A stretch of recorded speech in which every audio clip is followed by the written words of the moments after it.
Everybody, welcome to the Star Report for this week, June the 1st, 2022. I'm Jason, your host, if you didn't know. And this week is a nice, easy week of uneasiness.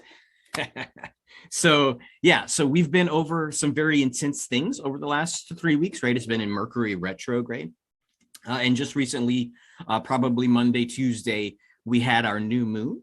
And so the new moon occurs kind of like the full moon. So every time that the new moon occurs, it feels like it's a day or two of it, depending on where you're looking in the sky and if you're really checking the astronomical charts about the date and time where that hits in your space.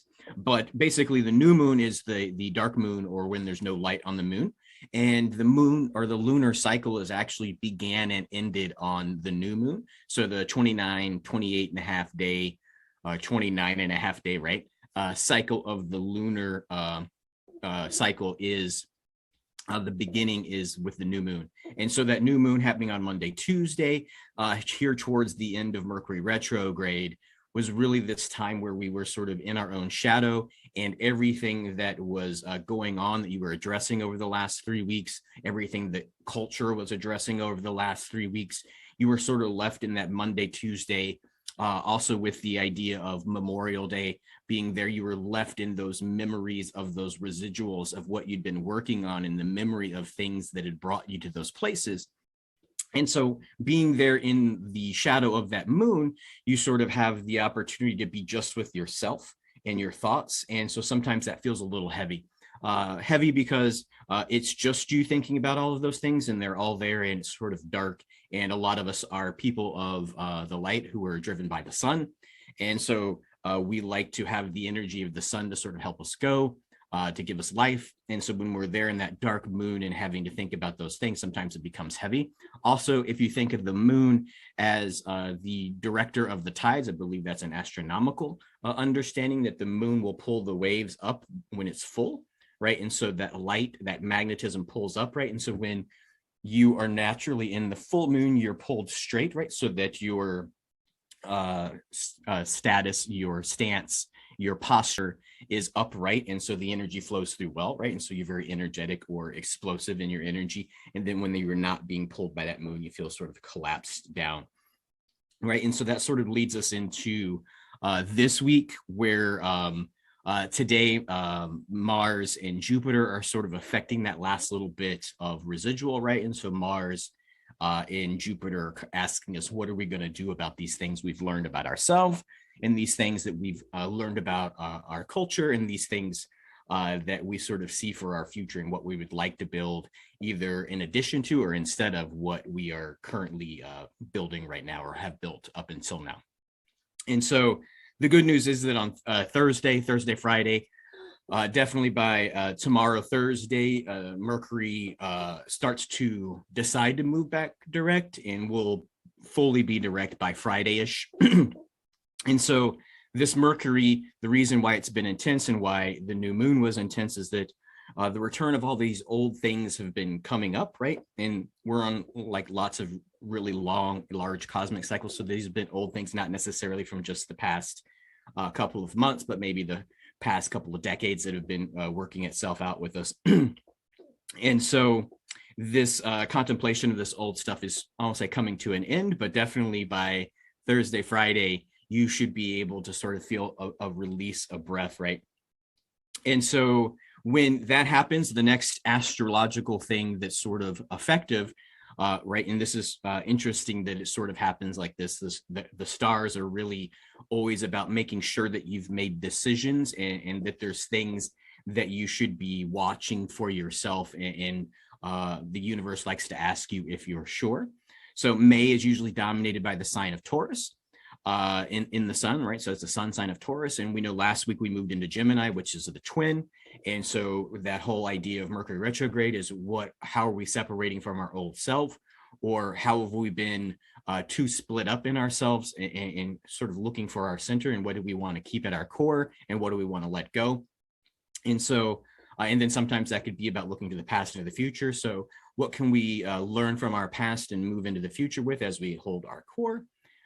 Is all that energy of Gemini, and that's definitely still sort of here. And with the energy of Mercury retrograde and the new moon, that is definitely prominent. But this week, we are also being revisited by the Taurus energy, right? And so Taurus energy is that strength, that bull that keeps moving, right? And so the reason that that's affecting us is because there's several signs that happen to be in Taurus right now. And so that Taurus is got, I think, four things that are affecting it. And the signs that are pushing you to decide how you want to yoke yourself, and then how you want to feel that burden of pulling these things, doing these things, building what you are into a being of light that you can carry with you. What are those things that are affecting the Taurus sign? And that is Uranus, Mercury, Venus, and the North Node are affecting the sign of Taurus, right? And so this week, when Mercury goes direct and you get to be these new things, this energy is going to help you.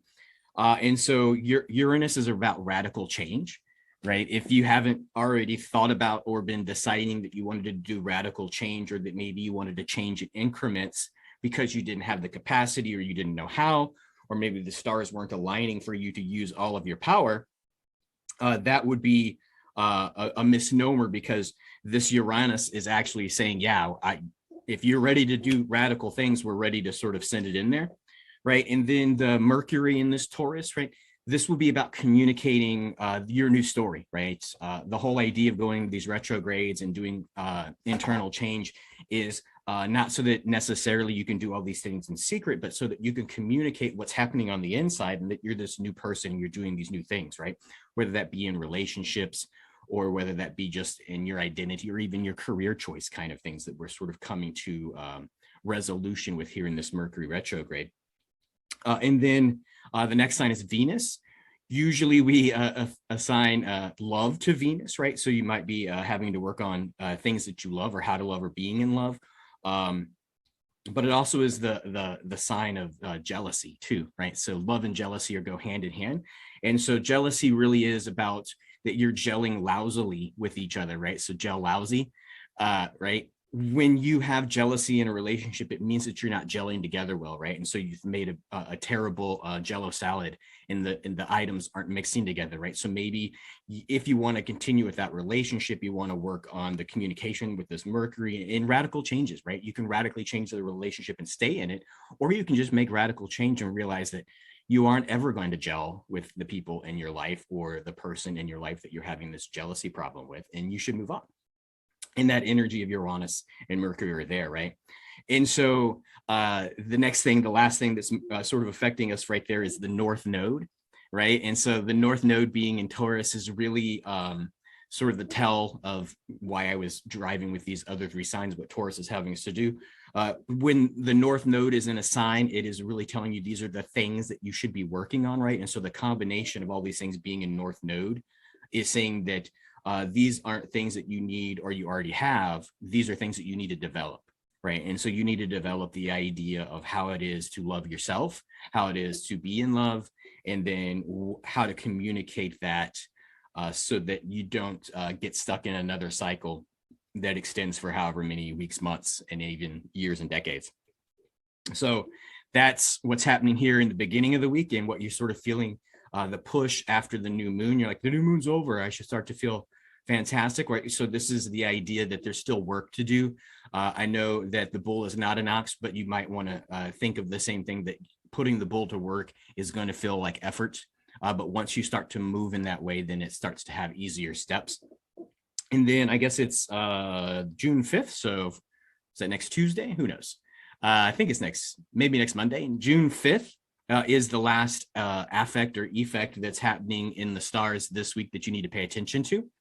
And June 5th, that is when Saturn goes retrograde in Aquarius. The reason that's important is that this will be the last time that it goes retrograde into Aquarius. So Saturn, last time it will go retrograde into Aquarius for 28 years, right? So this is the end of a cycle.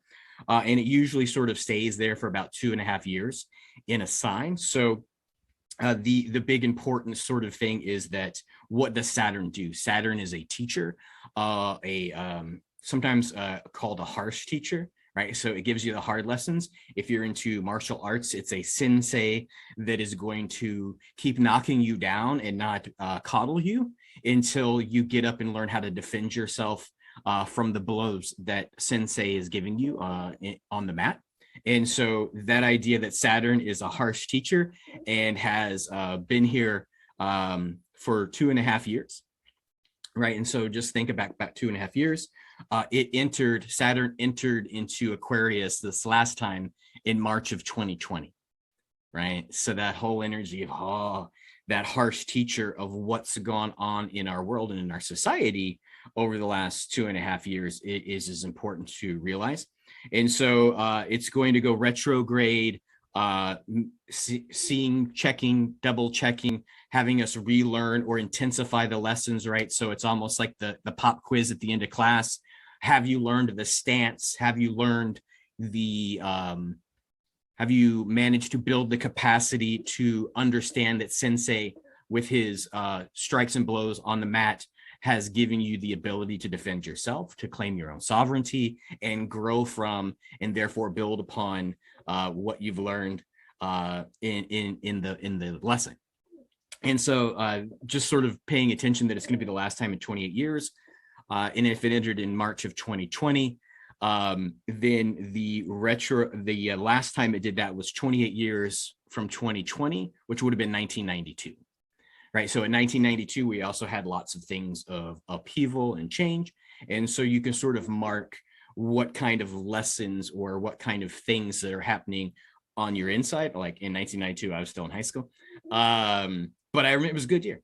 And you know, the world was changing and I wasn't paying attention. I didn't have the aperture. I didn't have the lens, right? I was in high school. I wasn't paying attention. There were parents and teachers to pay attention for me. But now at this age, I'm aware and I'm a parent and I'm a teacher to do these sort of things, right? So these things will hit you at different ways when you're available to see. And so this Mercury retrograde has allowed you to really see deeply this last 3 weeks, right here at the completion of these last 2.5, 3 years that Saturn, the teacher, has been in Aquarius, right? And so Aquarius, you might be thinking you're supposed to be learning a mental lesson or a physical lesson, but Aquarius is always the energy of spirit, right? What has happened in your soul over the last 2.5 years, and have you chosen to look deeply inside when these Mercury retrogrades were hitting to understand that you were developing a sovereign soul, which was, I don't want to say bulletproof, but which was choosing self-love, which was choosing sovereignty, and choosing love over judgment and love over hate in the last 2.5 years, right? And so that sort of lesson is coming into completion, that you're really going to be asked, did you like the way you chose?